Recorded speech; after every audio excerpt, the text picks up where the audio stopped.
Okay, welcome to a new episode of Master Your Mistakes, a series where we dive into a key mistake that someone has made in their life, in health, wealth, or their personal life. Today we have Natalia. Natalia has come from the Ukraine to the UK, though she has a whole kind of eclectic background that she's going to speak about. And she's going to talk about some of the small and large mistakes that she's found having come here. Natalia, over to you. Hi everyone, thanks Jesse for having me. So, when I first moved to the UK, it wasn't my first experience moving abroad. Whilst I lived abroad already for on and off, I think 8 years by that time, I thought that experience would soften my first days, my first months in the UK. It didn't. So I'm going to take you through some of my mistakes that I wish I didn't make. Now that I look back and sort of analyze what I did. So one of the first and most important things is that I didn't do enough research on the UK and the culture. And I think this is a common sort of understanding with people that learn English as their second language, is that when you learn English, you learn alongside of that a lot of things about English culture and people, and you think that you know a lot of things by the time that you actually come to the country. But when you do that, you are faced with 100,000 more different things. So you, in your mind, from kind of learning about British culture from afar, you had some ideas of what it would be like, and then you come and you're faced with 100 different things, all of which are like, no, this doesn't quite align with my kind of idea of the UK. What are some of those things? So first thing is just the overall mentality. I think, speaking of just moving to a new country, there's two things when the immigrant people are faced with. First is the U curve, and second is the W curve. The U curve is, so I'm just going to take you through the points of it. The first is when you arrive and you're super excited. You get to do a lot of sightseeing, meet new people, so you live on that excitement and adrenaline. Then, as the curve goes down, you are faced with your first problems, and one of the settling in time where you actually you're not excited to see the same things anymore. You're just sightseeing and new, I don't know, restaurants and meeting new people. You have to, I don't know, open an account in the bank or rent your first apartment. So those are the things that do bring you down psychologically, and they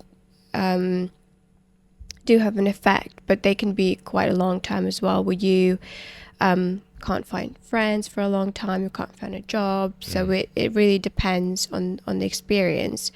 My personal experience was that I had to face the mentality. So I didn't have any issues with like finding a job or just like overall settling in, but like the little things in the mentality, the things that people talk about. For example, when someone asks you, "Are you all right?" And I was like, so I didn't know that. You see, I could have easily like looked it up online, but when I first saw that, or when I first heard that, I was like, "What do you mean I'm all right?" Like, Yeah, is there something wrong with me? Like, I know, yeah. that was exactly, yeah, that was my point. And then it goes further down. So when someone says, "Oh, that's interesting," I mean, actually, they hate it. This one actually I slightly disagree with. It is true in general, and I sometimes get told off by other British people by using the word interesting too much, when I genuinely mean interesting. I've actually used it a lot on the YouTube series, so I have to maybe tweak that. But yeah, that's a really good example, and I think my understanding is particularly people from Eastern Europe find that "Are you all right?" thing quite unexpected. Like people from the US, where they're constantly saying like "Hi, how are you?" Whereas Eastern Europe, maybe less so. Do you think that's accurate? Yeah, that's a small talk bit. So I was ready. I was ready to do that because I lived in Canada before and I traveled quite a lot and I had a lot of international friends. But I think this like you're right thing, and there's like, what's the small talk in the UK versus the US? What's the how do you approach people? How do you not become like an annoying one where you're like, oh, you just want to small talk? Maybe because my understanding was that the British are quite reserved and they are not very open. So like maybe that was another one of my mistakes where I thought that people just don't like really like getting close to each other. They don't want to talk about. They're not chatty and they're not that. So I thought that we were quite similar in terms of like Eastern European, but it's not. I don't think. Maybe we've talked about the deep things, like the deeper, like getting to know each other closer or like opening up very quickly. Maybe that's the point where British people won't do that. So like the small talk is that where they'll go to like chatty stuff about like how's your day, how's the weather, oh it took me so long to drive in here, blah blah blah. But yeah, so speaking about something more personal, it I think it like takes quite a life for people So to. how do you navigate that as someone coming to the UK if you're making friends with someone and you want to ask them a little bit deeper questions or you want to be asked deeper questions? How do you kind of go about navigating that sort of situation? Is it something where you just have to be patient, or are there certain kind of small questions that you can ask that can lead to bigger questions? Yeah, I think it's a combination of both. I think I'm not an expert, by the way, so I won't say that I've mastered it and I can easily make friends now. It depends a lot on your character as well. So some people they would just go in and they'll make mistakes, and they're happy to just be themselves and ask inappropriate questions. What would British people think would be inappropriate? For me personally, I'm a big introvert, and yeah, it's hard for me to like open up myself without having any cultural aspect to it. So I'd say yes, it's a bit of patience. It's a bit of just like reflecting on how the person just vibes with you, whether you have that energy, whether you can see that the person's open up to making new friends or like chatting or they want to talk about something. And if they do, you just go forward and ask them, because sometimes it's just a matter of they need someone to talk to at that time, and you're just being there, and that's how you bond with them. So you just kind of naturally have that natural approach. That makes sense. That makes sense. Do you have any examples where you've maybe asked a question or you've touched on a topic and someone's misunderstood what you were trying to say or the energy that you were giving across? Maybe they thought you were a bit strange, or maybe they thought you were being a bit rude, or something like that. Do you have any sort of examples? I think I didn't, because that was one of the things that I learned, and that was from my time living in Canada. That I just generally don't approach people with like too personal of a question, because I know that's just a general mindset in the West as well.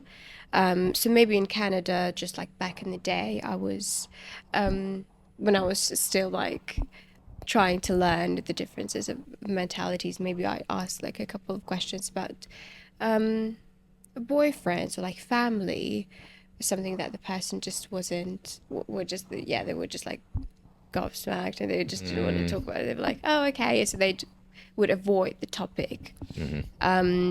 So then that actually helped me coming in here,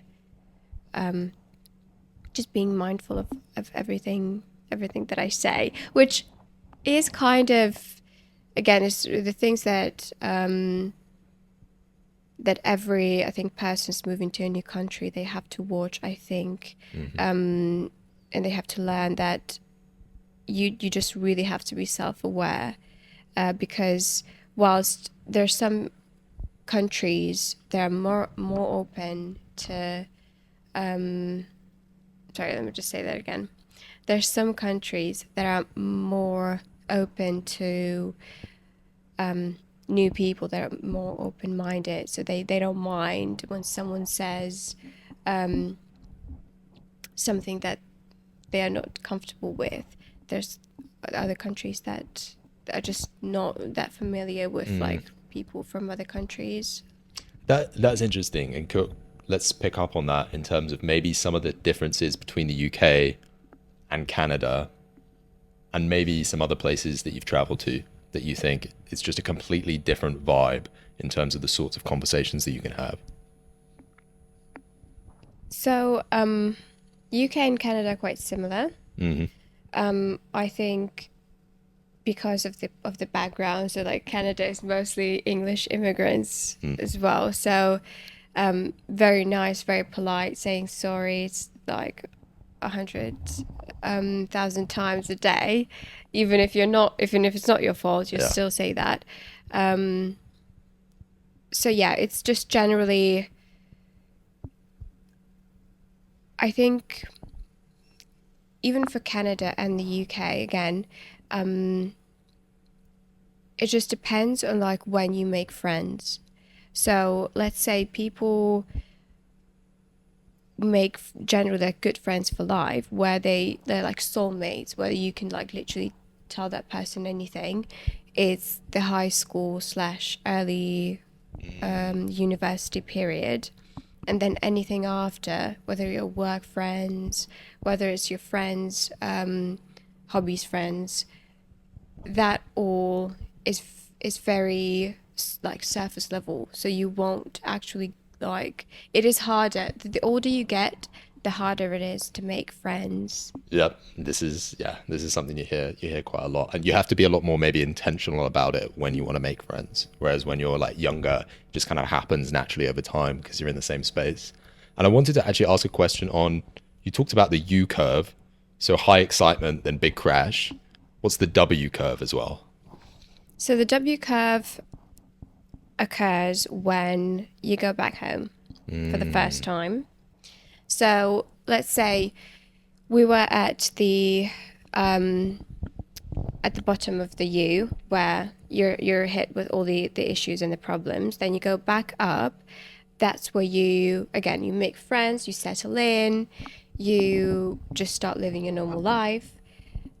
The moment you come back home for the first time, you go back down again, and that's where you meet up with your friends and family, and you go back to the same place. It doesn't feel the same. You feel that there's something different about you. You've changed, and you might feel that you don't belong at home anymore.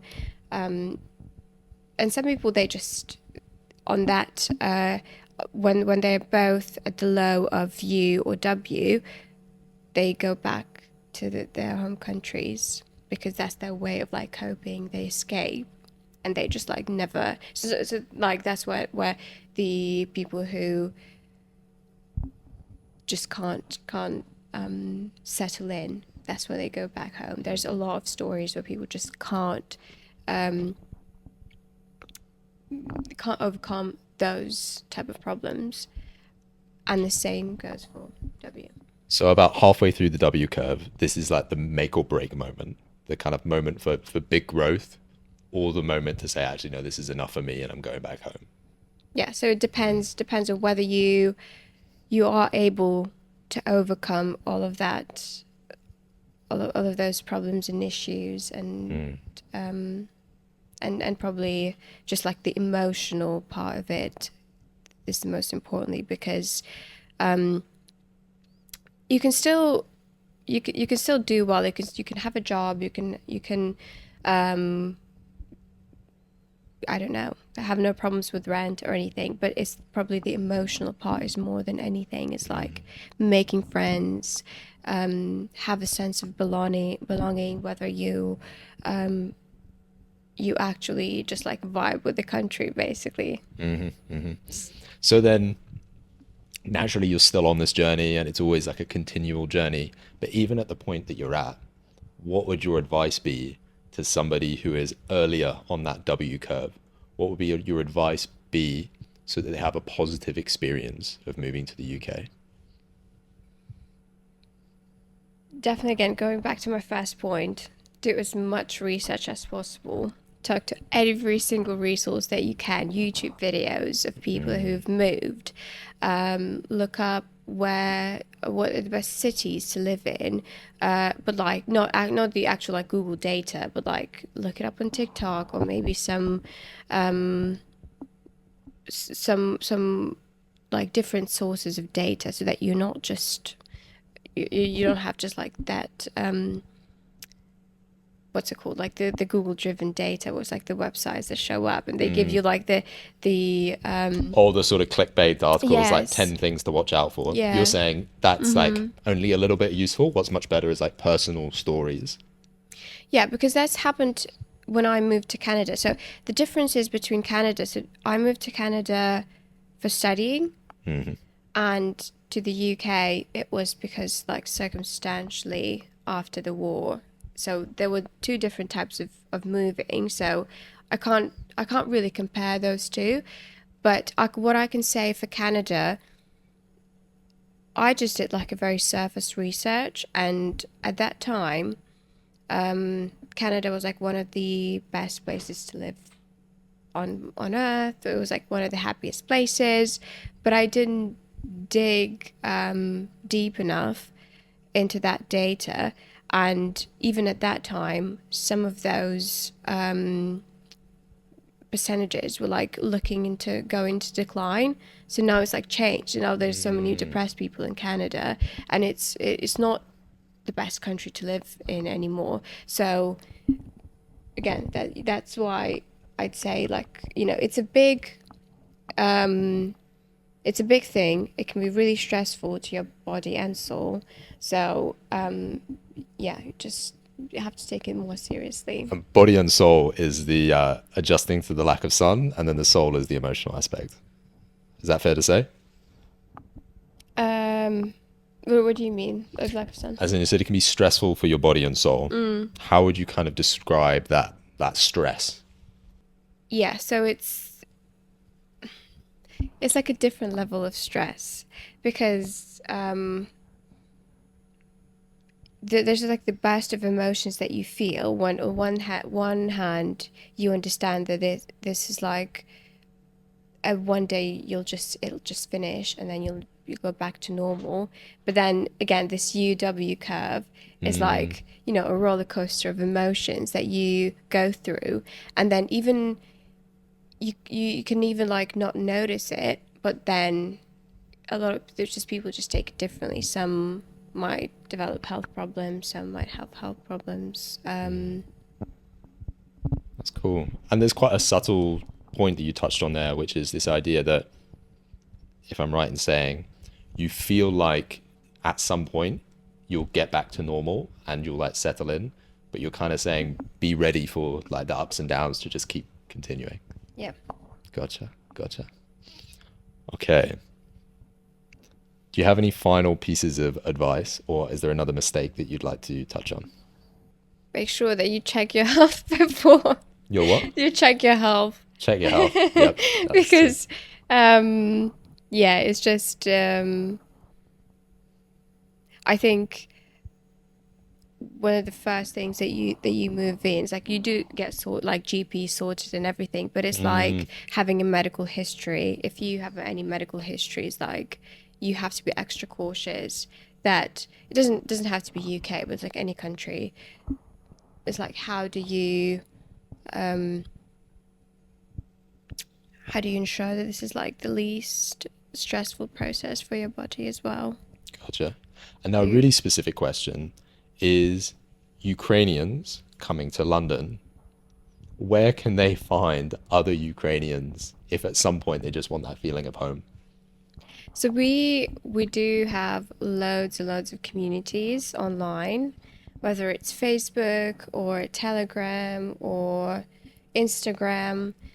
So yeah, it's just everything's online. I think now it's more than ever where those communities have helped people to sort of overcome those emotional roller coasters and have that feeling of home.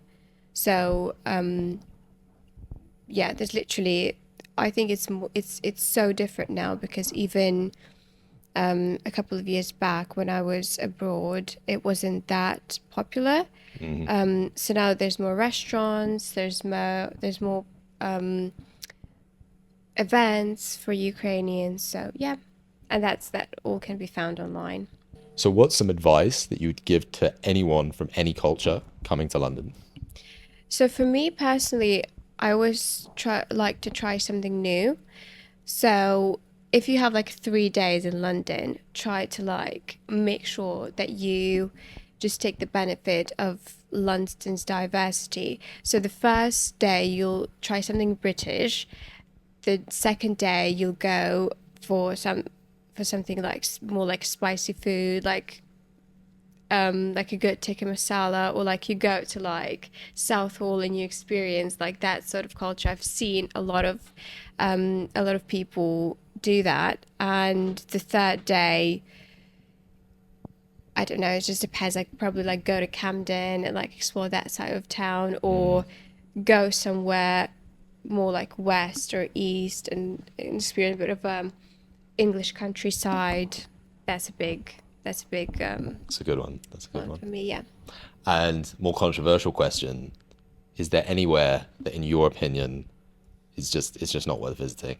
It's like maybe it's really hyped up, but you're like, actually I just didn't like it. Or you just loved everywhere in London. I think might be. We're filming this in Canary Wharf, by the way. Like, Yeah.